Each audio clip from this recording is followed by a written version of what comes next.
Greetings, unsettled souls, and welcome to the Correct Views. Sam I.B. Gangi doing political commentary for the Media Speaks. Make sure you hit subscribe. So you guys might notice I'm not in my studio, and I've decided I'm gonna do something. I had somebody tell me that I shouldn't open up my show talking to my subscribers. And I had a few of my subscribers say, that's absolute BS. We are the unsettled souls, so you should talk to us. I agreed, so I am. So let me turn the computer. That is Christelle. She is dead asleep, as Fact Cam will show you. So I didn't go to the studio today, and I probably couldn't have even if she was awake. The band, God bless us, we're having such good luck. Thank you, God. The band is tying up the video equipment at the moment, along with the lights. Those of you that donate, you'll be happy to know you didn't donate towards the lights and the camera. I had to buy those myself. The camera's actually the band's. I don't even own one.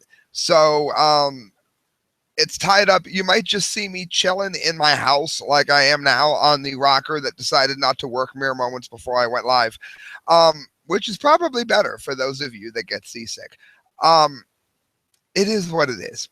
You don't tune in because I have the new HDF camera. You don't tune in because you really like my halogen lights. Right now, the show many times is running with just me. And I'm dealing with a lot of things, but I have one thing I can promise you. Sleeping or awake, no matter who around me, may be either one, I will be doing the show, and I'll be giving you the facts, and the facts might not be presented in a real spiffy studio. I'll tell you what, if you like a real spiffy studio, then tune in to CNN, and they're going to give you all kinds of BS, and they're going to tell you that Hillary Clinton is the best thing since sliced bread and sex. If you want the truth, then you'll tune in here and you'll get this. Prison Planet, Paul Joseph Watson, we call him PJ Dub, hundreds of refugees caught with images of ISIS flag severed heads on their phone. Now, other than death metal fans, and I'm one of them, so I get it, how many people do you know with pictures of severed heads on their phones? All right, maybe horror movie fans. I get it. I get it. Believe me. I'm probably the biggest horror movie fan you'll ever meet. I'm not the biggest death metal fan you'll ever meet, but I am in fact a fan of it. I get it. I love it. I understand.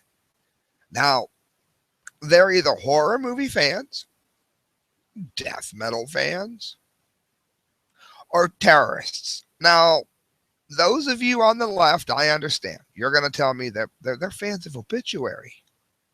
That's it. Because we know so many fans of Obituary come from the Middle East. You see the t-shirts all the time. For those of you that don't believe that they're horror movie fans and that it's probably not from Saw, authorities have discovered images of ISIS flags and severed heads on the cell phones of hundreds of asylum seekers crossing into Norway, highlighting concerns about terrorists exploiting the migrant crisis to infiltrate jihadists into Europe. Nita Vysen reports that an explosion of refugees crossing into the country in recent months meant that the Police Immigration Service, known as PU, Pew, had registered the migrants quickly. I hadn't noticed that the first time through. Pew. According to the report, I can't make this up, after searching luggage and mobile phones belonging to migrants, police have logged hundreds of examples, hundreds of photos and videos of executions and brutal punishment, such as images of people holding up severed heads or hands. All right, the movie Cookers comes to mind, but I can't think of too many movies that have severed hands. So we can pretty much roll out the horror movie aspect. So now they're either fans of the Faces of Death series, which for those of you that don't know are images of real death, or they're terrorists. Am I a fan of Faces of Death? Absolutely not. I watched one once at a party and did not like it, and I'm not for banning it. Whatever you want to watch, it's fine. Not my cup of tea. My opinion is you may not be dangerous if you enjoy such things, but you're definitely a little more strange than I am. And that's going some. So they're either really twisted people or they're terrorists. And we move on. Authorities also discovered numerous examples of ISIS flags and symbols belonging to the terrorist organization. So now they're either terrorists looking at terrorist videos, or they are snuff movie fanatics who happen to simply have accidentally gotten the ISIS flag on their phone. Yeah, that's believable.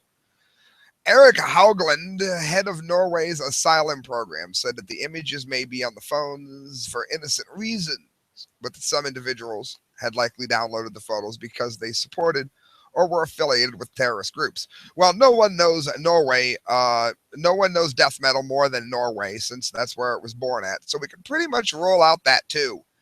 Illustrating the concerns of many that some of the refugees arriving in the West have ties to jihadists, a recent poll found that an astounding 21% of Syrians support ISIS. 21 out of 100. I would buy a lottery ticket with that kind of, and I've bought lottery tickets that didn't have that kind of option. It says earlier this month, a newly uncovered ISIS manifesto, of course, we covered it, bragged about how the terrorist organization was planting ISIS terrorists in the midst of the refugees. So, all joking about extreme forms of heavy metal and horror movies aside, this is a problem, friends.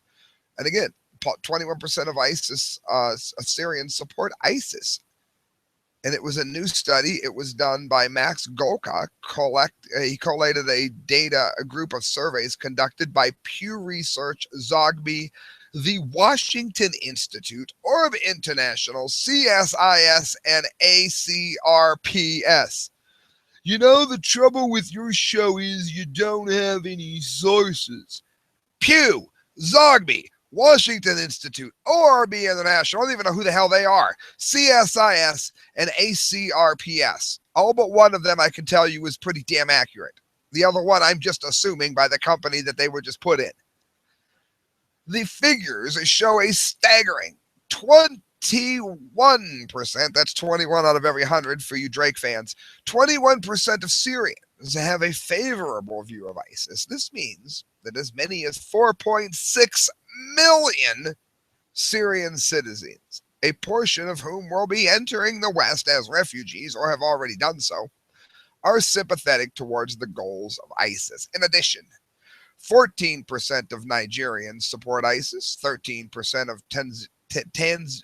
why can't I say that today? Tanzanians, finally, 9% of Pakistanis, and 8% of Turks. So, I mean, when you say that you don't want refugees just roaming into your country, that's a very bad way to put it. What you don't want is people who are not refugees roaming into your country unvetted. And unfortunately, you can't tell the difference. You can't. I'll tell you what. I can prove it right now. I'm sitting here wearing a Judas Priest t-shirt, big heavy metal band, some kind of pseudo-cross painkiller sign on top. I got long hair. I got tattoos. Your first instinct is going to be that I am either satanic or that I do not believe in God, when I'm, in fact, a Christian. You can't look at somebody and just tell. You can't. I have played a hip-hop for girls that look like they would love hip-hop, and they come into my DJ booth asking me for dubstep. You can't nail it by looking at them. You might be able to usually nail it by looking at them. But the problem then is twofold. One, you have to hope that you're right. And two, if you're wrong, the ramifications can be the resulting death of hundreds of people. Like we saw in Paris, it was over 130 some people.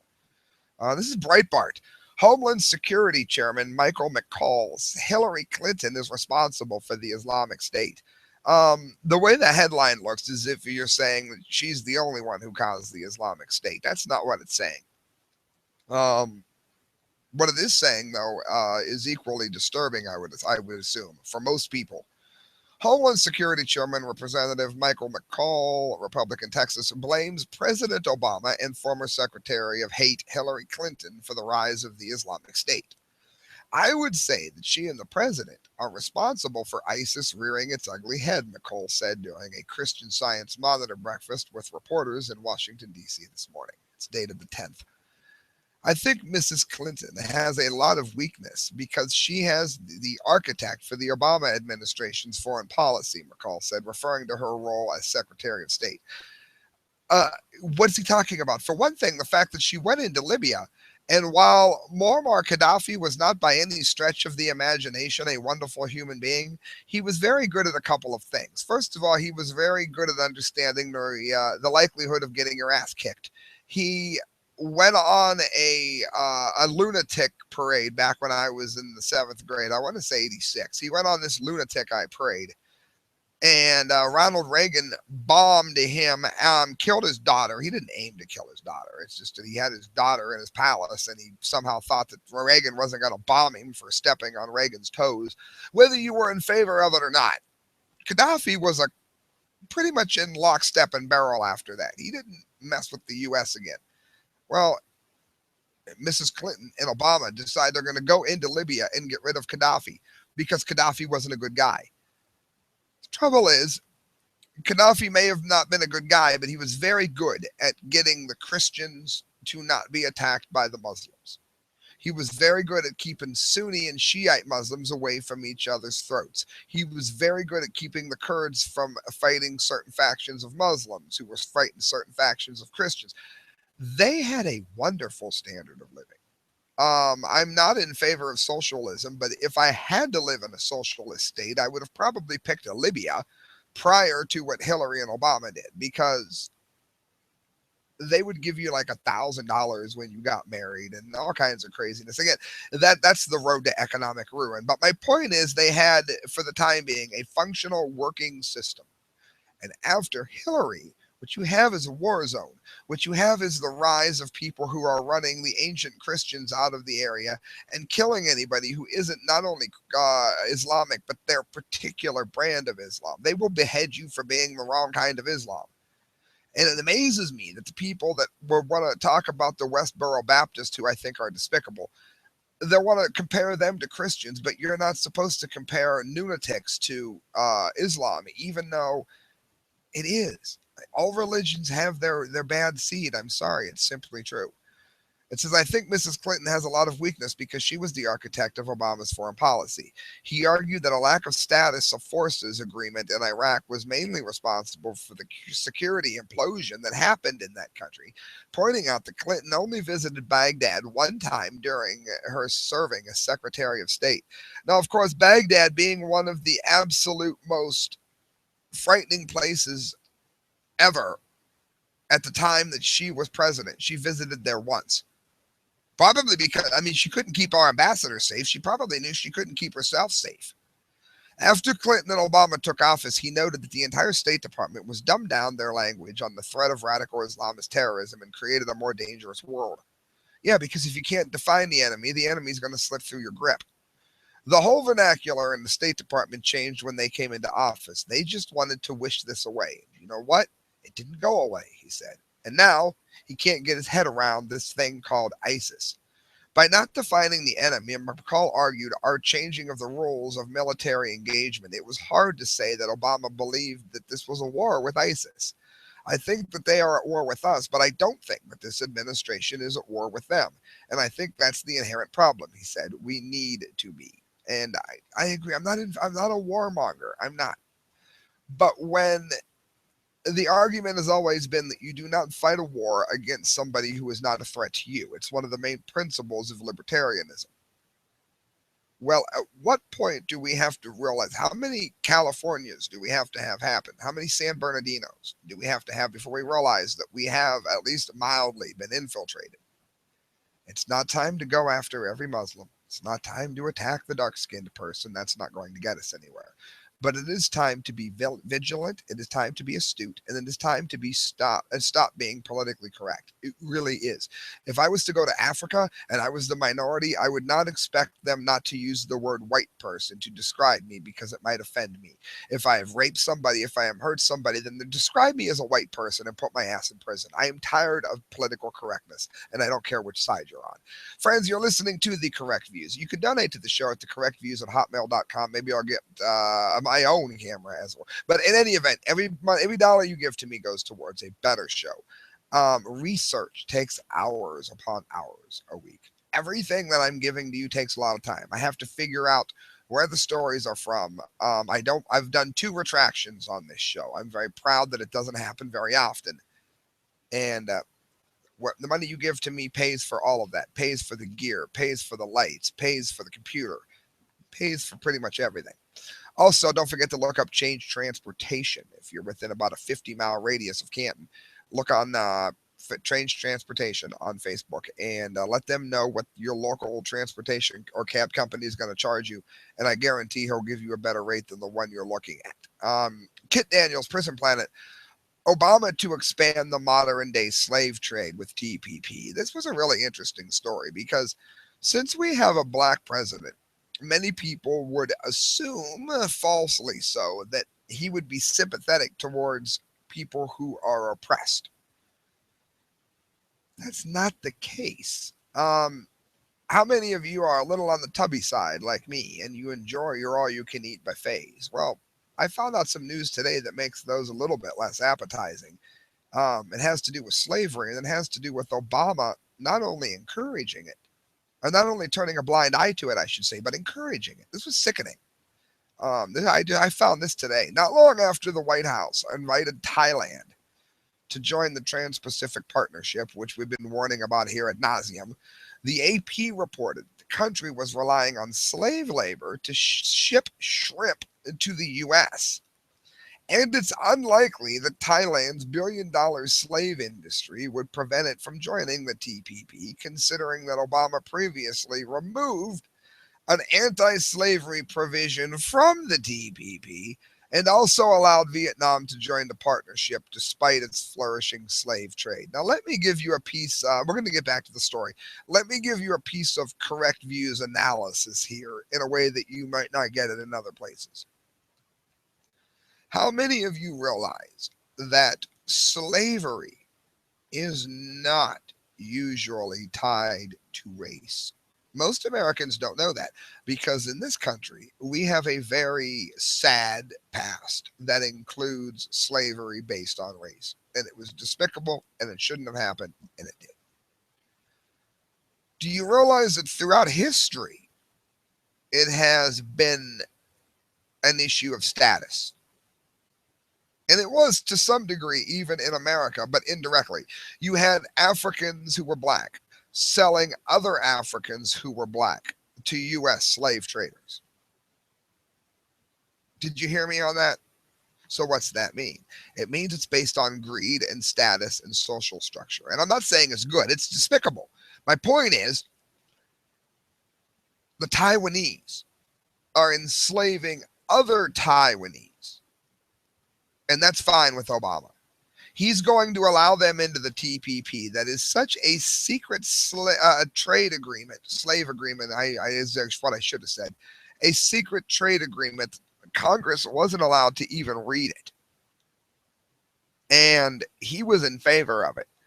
And what it's doing is decimating the lower class of Thailand in ways that are just as despicable as blacks were treated here, and somehow he has no problem with it.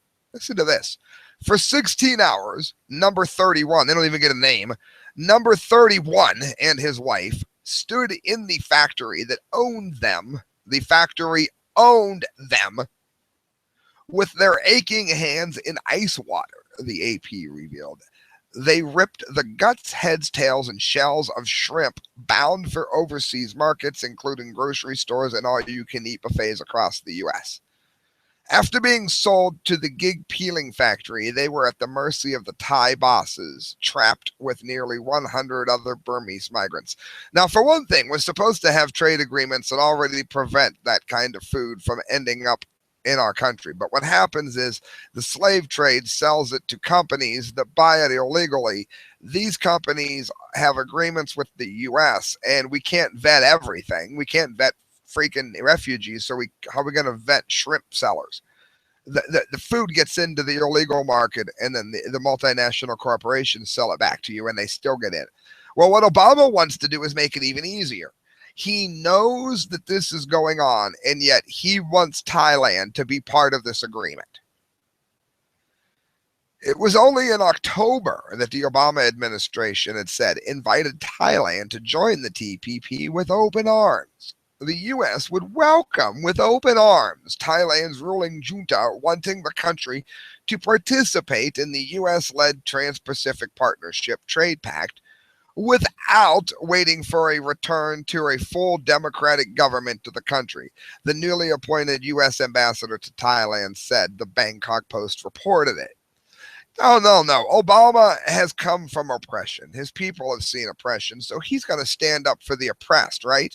No, he really doesn't.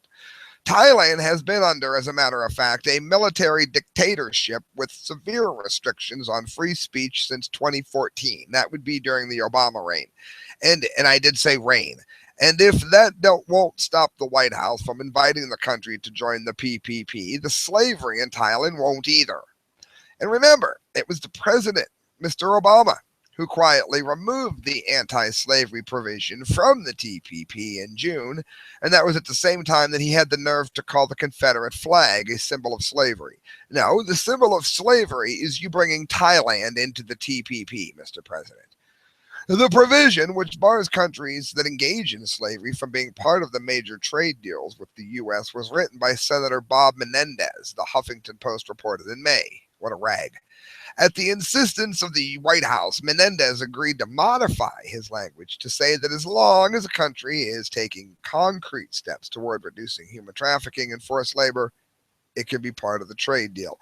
As long as you might get rid of slaves, we could do business with you. What a wonderful, wonderful, forgiving man Obama is. And again, meanwhile, your Confederate flag is considered a sin. Ridiculous. All right, listen to this. Two stories to get to. If you have to get old, if the biological clock must in fact tick forward, then may you age this way. NewYorkDailyNews.com. Are you ready? 91-year-old woman suffocates to death from sex game with neighbor. Oh, yeah. It was a sex game gone wrong. Well, if you have to go out, it beats the chemo bag. A 91-year-old Portuguese woman suffocated to death during a freaky sex game with her 49-year-old married neighbor, authorities said. Other than the adultery, this is awesome. The adultery kind of sickens me, but the story is cool enough that we'll move forward. The woman was discovered in her bed, naked from the waist down, and flanking a sex toy in Aveiro, a town south of Porto, Portugal, as I butcher the Brazilian language. There were also severe injuries to the woman's genitals that authorities believed were caused by the sex toy discovered next to her body. The Jornal de Notícias, a Portuguese newspaper, reported. I noticed only 2 small bruises on her face, and there was blood on the sheets and a picture of her husband resting on her chest, Ann Martins, the neighbor who discovered her, told the newspaper. So it got real kinky in there. Martins added that the woman was a sailor's widow, had an affinity for cracking jokes with men, and was very active despite her age. Way to go, Granny. Again, other than the adultery, it's better than anybody in my family ever went. It beats a hospital bed. The next door neighbor, who happens to be married to a father of 2, not good, was collared by officials after discovering his DNA in a semen at the scene. He was later released on bail, and the judge notified him that the woman died from asphyxia based on autopsy results. The death is being considered an accident, and police said there is no sign of, get this, forced entry. Wow. So, way to go, Granny. You went out with a bang. Ooh. All right. Prisonplanet.com. That brings us to the dumbdee of the day.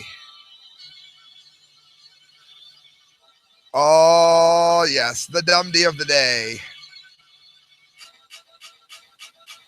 Coca-Cola pulls offensive Christmas ad because it shows white people handing out cola That's right. Being white is simply now offensive. Let me tell you something. I found this out the other day. Do you realize that somewhere between 1 and 5% of white America during the slave days ever owned slaves? Do you realize that? It was like the 1%. Now, the 1% does such despicable things today that why would you be surprised that the 1% owned slaves during the slave days? My point in this being is most white America has no ties to slavery. My family is made up of a Mexican, some Irish people, English, Welsh, Scottish, whatever, they came over. Working class. My brother and I, we bought the book of Gangi once. We actually looked this up. Pretty much working class forever. Did not, at any point, very likely, own slaves.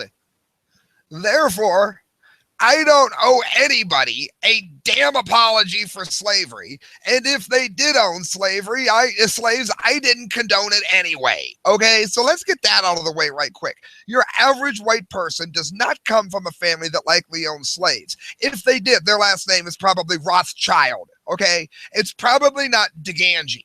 It's probably not Smith.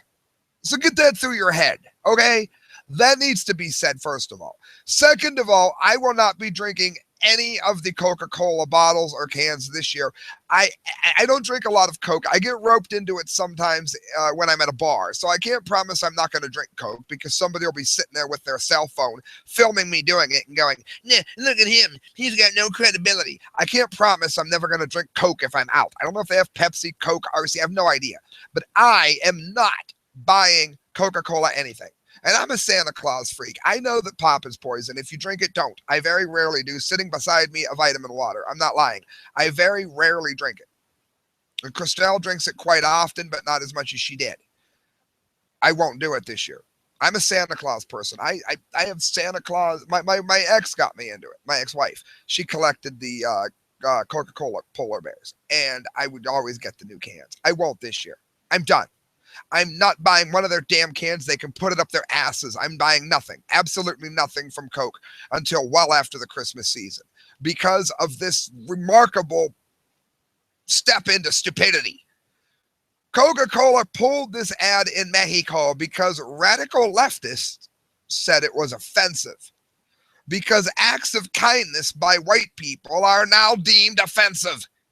Even in Mexico, the left plays the race card. And this isn't against the Mexican people. Like I said, my grandmother was half Mexican. Her dad, I was all Mexican. Don't give it to me, okay? I don't want to hear it. Her dad was almost all Mexican. I do believe he's my grandfather, my great-grandfather had snuck into the country and been deported. And again, I have no problem with him being deported. He shouldn't have snuck into the country. I mean, I wouldn't be here if he hadn't, but so be it. That just because I'm alive doesn't mean that a country doesn't need borders. The two don't connect. That would be more of an issue for abortion. And some of you listening right now probably wish I were aborted. Deal with it.